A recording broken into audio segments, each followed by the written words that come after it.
সবাইকে স্বাগতম আমার ইউটিউব চ্যানেলে। তো আজকে 144কে বর্গমূল করা শেখাবো। তো এটা কিভাবে করতে হয়, প্রথমত 144 লিখতে হবে, তারপর এটাকে জোড়ায় নিতে হবে ডান পাশ থেকে।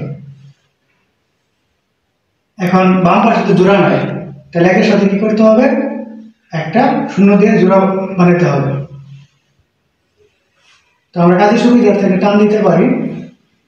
তারপর এখানে হচ্ছে একটা টান দেব, এখানে এরকম কিছু নিতে হবে যেটাকে বর্গ করলে এটা কাছাকাছি যায় বা এটা সমান হয়। তো আমরা 1কে বর্গ করব, 1কে বর্গ করলে কি হবে, 1 হবে। তারপর বিয়োগ করব, বিয়োগ করলে কি আসে, 0 আসে, সেটা লেখার দরকার নেই।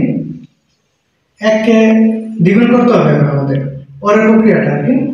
1কে দ্বিগুণ করলে কি হবে, 2 হবে। তারপর এখান থেকে নামাবো আমরা, এখন কি 4 নামাবো আমরা, না, নামালে জোড়া জোড়া নামাতে হবে, অর্থাৎ 4 পুরোটাকে নামাতে হবে, মানে 44 দুটাকে নামাতে হবে।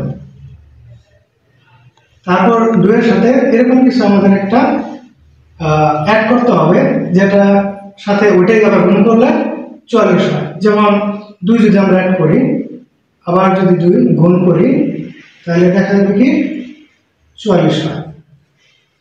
আর এই যে দুইটা যে আমরা নিলাম এখানে, এই দুইটা আবার এখানে দিতে হবে।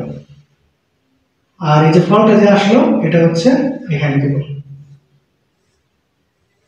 তাহলে আমাদের √144 এর মান কত আসলো, 12।